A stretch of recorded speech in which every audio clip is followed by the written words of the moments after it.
اعوذ باللہ من الشیطان الرجیم بسم اللہ الرحمن الرحیم عن ابی ہریرہ رضی اللہ عنہ قال قال رسول اللہ صلی اللہ علیہ وسلم من تمسک بسنتی عند فساد امتی فله اجر 100 شہید او کما قال النبی صلی اللہ علیہ وسلم۔ حضرت ابو ہریرہ رضی اللہ تعالی عنہ ارشاد فرماتے ہیں کہ سرکار دو عالم صلی اللہ علیہ وسلم نے ارشاد فرمایا کہ جو شخص میری امت میں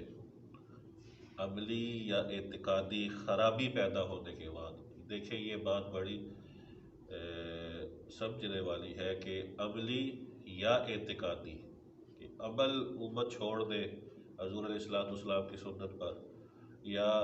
اعتقاد جو ہے، عقیدہ جو ہے اس کا وہ خراب ہو جائے، تو دونوں صورتوں میں جب خرابی پیدا ہو جائے اس کے بعد جو شخص میری سنت پر عمل کرے گا تو حضور علیہ الصلوۃ نے ارشاد فرمایا کہ اس کو 100 شہیدوں کا ثواب ملے گا۔ یہ مشکوٰۃ شریف کی حدیث ہے،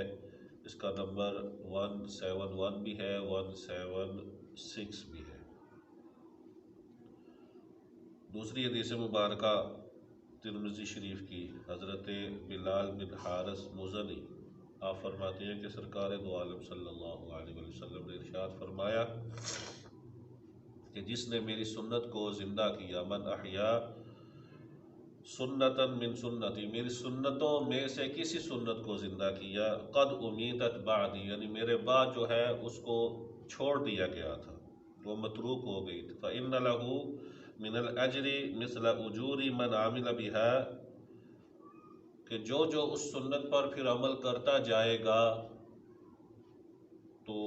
اس شخص کو بھی ثواب ملتا جائے گا جس نے میری سنت کو زندہ کیا ہے۔ فرمایا من غیر ان ينقص من اجورهم شیئا، یعنی جو شخص اس پر عمل کرے گا نا، اس کا ثواب کم نہیں ہوگا، اس کو پورا ثواب ملے گا، لیکن جس نے کام شروع کروایا ہے اس کو بھی اتنا ہی اجر ملے گا جتنا اس عمل کرنے والے کو مل رہا ہے۔ اسی طرح فرمایا وَمَنِ ابْتَدَعَ بِدْعَةً ضَلَالَةً لَا يَرْضَاهُ اللَّهُ وَرَسُولُهُ، کہ جس نے کوئی نیا بدعت، بری بدعت شروع کی جس کو اللہ اور اس کا رسول پسند نہیں کرتے، كان علیہ من الاسم مثل آثام من عمل بها، کہ جو اس برے طریقے پر عمل کرتا جائے گا تو جتنا ان کو گناہ ملے گا نا، اتنا ہی گناہ اس کام شروع کروانے والے کو ملے گا جس نے یہ ابتدا کی ہے، برا عمل شروع کروایا۔ اور فرمایا کہ وہ جو عمل کرنے والے ہیں نا برے کام پر، جو عمل کریں گے تو ان کا کوئی گناہ کم نہیں ہوگا، ان کا بھی اتنا ہی رہے گا، اور ان جتنا جو ہے وہ اس شخص کو بھی ملے گا جو ابتداً فرسٹ ٹائم جو یہ کام کرے گا۔ یہ ترمذی شریف کی حدیث ہے جی، اس کا نمبر ہے 2686۔ ایک اور حدیث مبارکہ حضرت جابر رضی اللہ تعالی عنہ سے روایت ہے کہ حضور علیہ الصلوۃ نے ارشاد فرمایا فإن خیر الحدیث کتاب اللہ وخیر الہدی ہدی محمد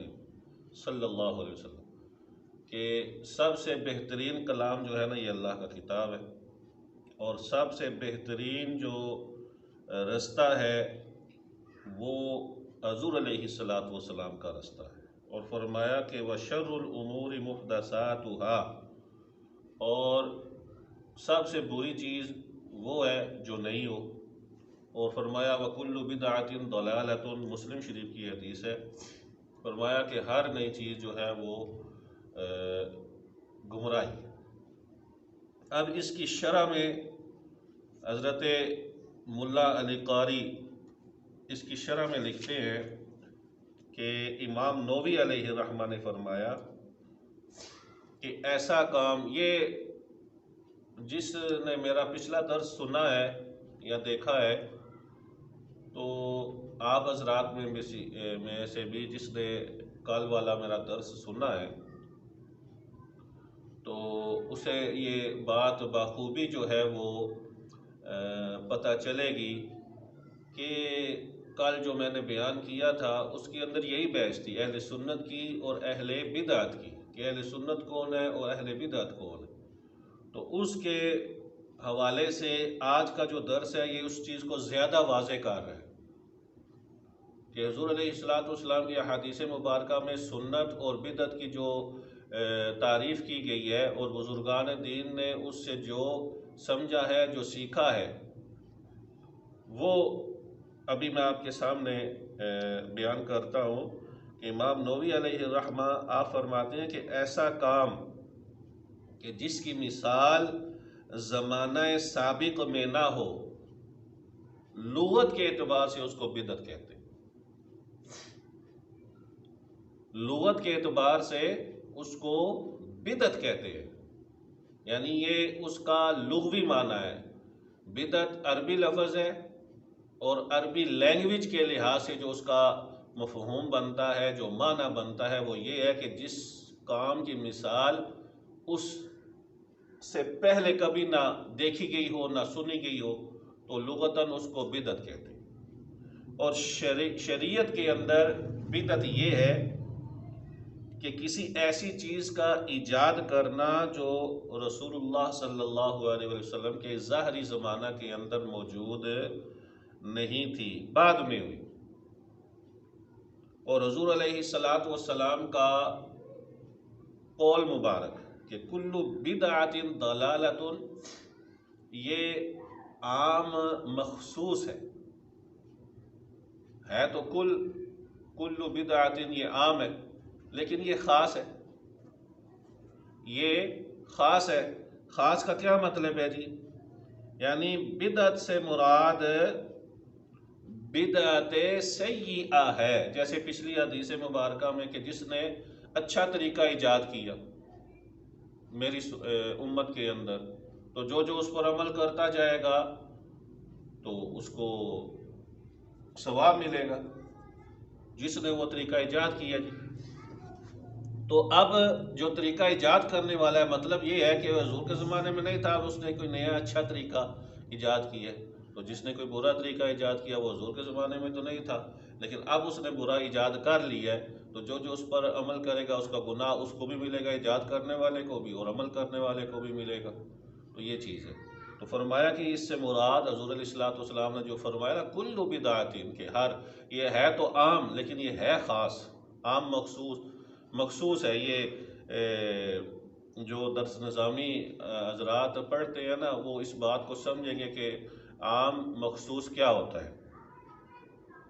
حضرت شیخ عز الدین عبدالسلام نے کتاب القواعد کے اندر آخر میں فرمایا کہ بدعت جو ہوتی ہے نا یا تو واجب ہوتی ہے، جیسے اللہ اور اس کے رسول کے کلام کو سمجھنے کے لیے علم نحو سیکھنا۔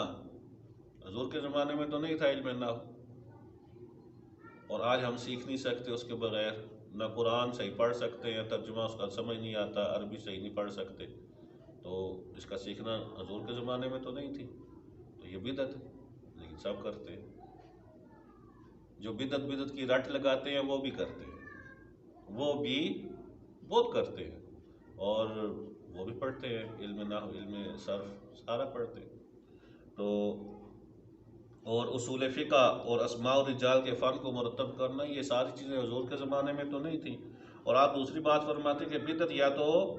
حرام ہے، جیسے جبریہ، قدریہ، یہ فرقے ہیں۔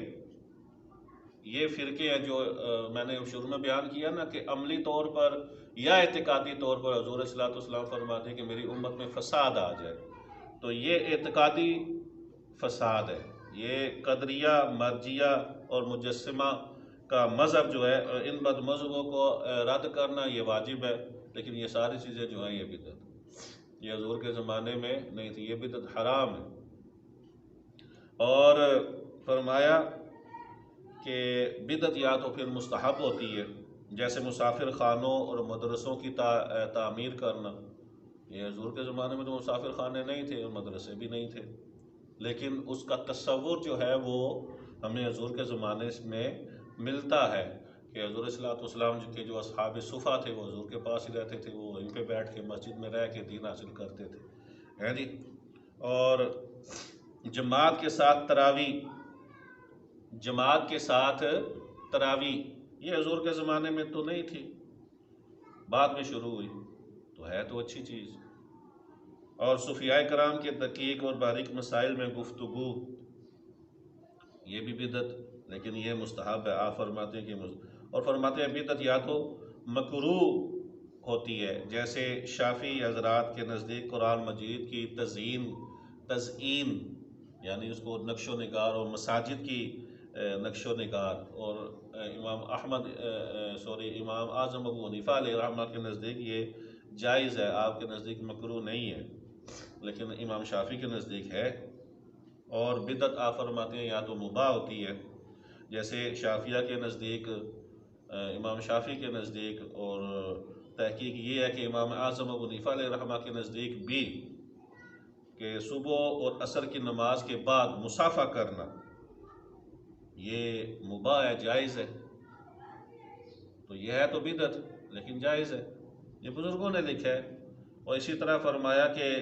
لذیذ کھانے پینے اور رہنے کی جگہوں میں کشادگی اختیار کرنا، تو یہ حضور کے زمانے میں تو لذیذ کھانوں کا تصور بھی نہیں تھا، آج کل تو روسٹ چلتے ہیں، بروچ چلتے ہیں، فاسٹ فوڈ اور پتہ نہیں کیا کیا چلتا ہے، یہ ساری بدعتیں نہیں ہیں، سب کرتے ہیں۔ اور اسی طرح بڑے بڑی کوٹھیاں بنا دیا اور ان میں اے سی لگوانے اور پتہ نہیں کیا کچھ کرنا، تو یہ ساری بدعتیں ہیں۔ تو یہ چیزیں جو ہے نا، یہ ہر چیز بدعت، ہر نئی چیز بری نہیں ہوتی، بری چیز بری ہوتی ہے، لیکن جس کا اسلام کے اندر کوئی پہلے تصور بھی نہ ملتا ہو۔ تو میں نے پہلے بیان کیا ہے کہ جس کا زمانہ سابق میں مثال ہی نہ ہو، لیکن جو حضور علیہ السلام کی تعلیمات سے ٹکراؤ نہ رکھتی ہو، تو ایسی تمام چیزیں جو ہیں وہ جائز ہیں۔ اللہ پاک ہم سب کو سمجھنے اور عمل کرنے کی توفیق عطا فرمائے۔